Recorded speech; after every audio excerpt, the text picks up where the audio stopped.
আজকে একটা different video হইব। ডিফারেন্ট বলতে একটা খুবই কষ্টের একটা ভিডিও। তো আমি যে এলাকায় থাকি, আপনারা অনেকে জানেন যে আমি একজন প্রবাসী। আর আমি যে এলাকা থেকে সে এলাকায় আজকে একজন লোক মারা গেছে। লোকের বয়স আমি যতটুকু শুনতে পারছি সেটা একজন মধ্যম বয়স্ক লোক, হয়তো 40-45 হয়তো এই ধাঁচের হবে। তো আজকে লোকটা সে মারা গেছে হার্ট স্ট্রোকে। জুম্মার নামাজের হয়তো আগে বা পরে সম্ভবত এই জন্য মারা গেছে, জুম্মার নামাজের টাইমে। তো আজকে খুবই ভালো দিন, জুম্মার দিনে মারা গেছে। তো আজকে যে লোকটা মারা গেছে তাকে এটা ভিডিও না, তার এইটা টপিক না। টপিক হচ্ছে একজন প্রবাসী মারা যাওয়ার পরে এবং মারা যাওয়ার আগে, ঠিক আছে, তাদের কি হয় সেটা নিয়েই কথা। তো দেখেন, যারা প্রবাসী আসে তারা তো ম্যাক্সিমাম লোকই আর্থিক সংকটের কারণে প্রবাসী আসে, যেহেতু প্রবাসী গেলে 2 টাকা বেশি ইনকাম করতে পারবো, বা প্রবাসী গেলে একটা ভালো একটা ইনকাম হবে, সেই জন্য প্রবাসী আসে। তো যে লোকটা প্রবাসী আসলো তার উপরে পুরো সংসারটা ডিপেন্ড করে। একটা লোক যখন প্রবাস আসে শুধু সে নিজেই উপকৃত হয় না, এই প্রবাসের মাটিতে সে আইসা কাজ করার পরে তার দেশও অনেক বড় উপকৃত হয়। তার দেশে সে রেমিটেন্স পাঠাচ্ছে, যেটা ডলারে কনভার্ট হয়ে তার দেশে ঢুকতেছে, এবং সেই ডলারের আপনার রিজার্ভের কারণে দেশের আপনার কি বলে অর্থনৈতিকভাবে তারা সমৃদ্ধ হইতেছে, অর্থনৈতিকভাবে তারা মানে শক্তিশালী হইতেছে। এবং যেই দেশে সে কাজ করতে আসতেছে সেই দেশও ডেভেলপ হচ্ছে, কারণ তার শ্রমের কারণে ওই দেশের বিভিন্ন খাতে কাজ ডেভেলপ হচ্ছে। তার ওই যেমন কেউ যদি প্রবাস আসে, সে যদি কনস্ট্রাকশন লাইনে আসে, সেই কনস্ট্রাকশন লাইনে ওই দেশে অনেক বড় ভূমিকা রাখে, কিছু শ্রমিক মজদুর আর কি। ওইখানে আপনার বিভিন্ন বড় বড় দালান কোঠা তৈরিতে তার অনেক বড় ভূমিকা রাখে, বিভিন্ন ডেভেলপের কাজে তার বিভিন্ন অনেক বড় ভূমিকা রাখে। এবং বাংলাদেশ এবং সে যেই দেশ থেকে আসছে সেই দেশ উপকৃত হয় তাদের রেমিটেন্সের জন্য, এবং সে নিজে উপকৃত হয় যে তার ভালো একটা অ্যামাউন্ট বা ভালো একটা স্যালারি সে পায়। তো দেখেন, একজন প্রবাসী যখন মারা যায়, মারা যাওয়ার পরে কি হয়? মারা যাওয়ার আগে তো মনে করেন যে সে মোটামুটি তার মতো সে চলে যায়, কিন্তু মারা যাওয়ার পরে তার এই যে প্রবাস জীবনে যে তার ইনকাম সোর্সটা সে বন্ধ হয়ে যায় এক নম্বরে। তারপরে দেখেন, সে তার পরিবার আর্থিকভাবে একটা ক্ষতিগ্রস্ত হয়। তার পরিবারের কাছে পর্যাপ্ত পরিমাণ তখন আর আর্থিক থাকে না। প্রবাসীরা ম্যাক্সিমামই যে ভুলটা করে, তারা সেভিংস করতে পারে না, অনেক ক্ষেত্রে সেভিং করতে পারে না। তো যার কারণে দেখা যায় যখন তার কোনো অ্যাক্সিডেন্ট হয় বা সে কোনো মারা যায়, বা তাকে হঠাৎ করে দেশে যখন পাঠায় দেওয়া হয়, তখন তারা বিভিন্ন ক্ষতিগ্রস্ত হয়।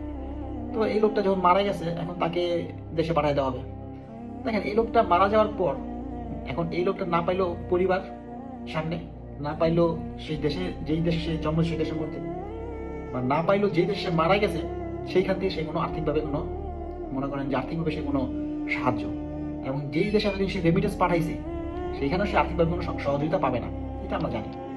আর এখন যে তাকে তার লাশটা যে দেশে পাঠানো হবে, ইভেন সেইটার জন্য সরকার কোনো পদক্ষেপ নেবে না, তার নিজের খরচে দেখা যায় এই লাশটা নিতে হবে।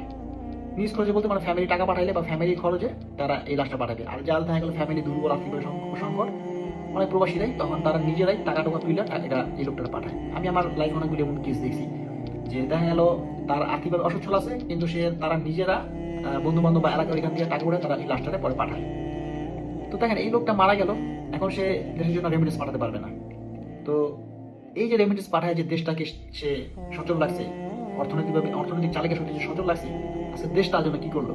সামান্য লাশটাও দেশ তারা নিতে পারতেছে না, তারা ওইখানে টাকা দিয়ে করতে পারতেছে না, এটা রিলিজ করতে পারতেছে। বড় কোনো অ্যাক্সিডেন্ট হয় সেই ক্ষেত্রে ইন্স্যুরেন্স থেকে অনেকে টাকা পায় বা অনেকে পায় না, তবে নর্মাল মৃত্যুতে এই গভর্নমেন্ট টাকা দেয় না। তো দেখেন, সে যেই দেশে হইয়া কাজ করলো সেই দেশও পাইলো না, যেই দেশে রেমিটেন্স পাঠাইলো সেখান তো সে কোনো আর্থিক সহযোগিতা পাইলো না। আর সে মনে করেন যে তার ফ্যামিলিতে যে কিছু দিয়ে যাবে সেটা সে পারলো না। আর মৃত্যুর সময় সে তার ফ্যামিলি কোনো লোক দেখতে পারলো না। তো একজন প্রবাসীর জন্য এগুলো আসলে হতাশজনক।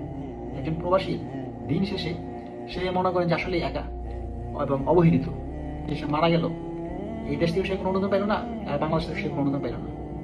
এখন তার ফ্যামিলিটা কি হবে? এখন তার ফ্যামিলিটা কিভাবে চলবে? আর যদি বাচ্চা কাচ্চা ছেলেমেয়েরা থাকে তাদের কি অবস্থা হবে? এটা একটা ভাবার বিষয়।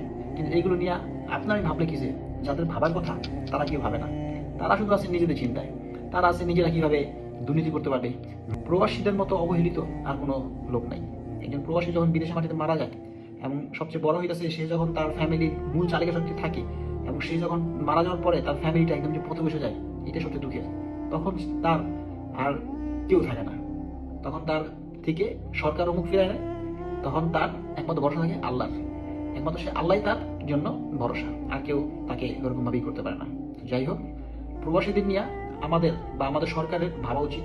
তাদের জন্য যারা সরকারি চাকরি করে তাদের যেমন পেনশন আছে, তো প্রবাসীরও এমন পেনশনের আওতায় আনা উচিত। একজন প্রবাসী আপনাকে 10 বছর, 15 বছর, 20 বছর আপনাকে রেমিটেন্স দিয়া আপনার দেশের টাকা সচল লাগছে, অর্থনৈতিক সচল লাগছে, সেই ক্ষেত্রে আপনার তাদের জন্য কিছু করা উচিত। তো আমি অবশ্যই বলবো যে যে সমস্ত প্রবাসীরা মারা যায় তাদের ফ্যামিলিকে অনুদান দিয়ে তাদের সাহায্য করা উচিত, আমি এটাই বলবো। বা একজন একজন প্রবাসী কিন্তু সে একজন রেমিটেন্স যোদ্ধা। কেউ সে যুদ্ধ কইরা দেশ স্বাধীন কইরা তার বিভিন্ন ফেসিলিটি পায়, কিন্তু একজন রেমিটেন্স যোদ্ধা এই ধরনের কোনো ফেসিলিটি পায় না। তো দিন শেষে প্রবাসীরা আসলে অবহেলিত। যাই হোক, আমি বাংলাদেশ সরকারকে অনুরোধ করব এইগুলি দেখার জন্য, এইগুলি নিয়ে চিন্তা ভাবনা করার জন্য। কারণ প্রবাসী আছে বললেই দেশের রেমিটেন্স চলতেছে, ঘুরতেছে, যাচ্ছে। তো ধন্যবাদ।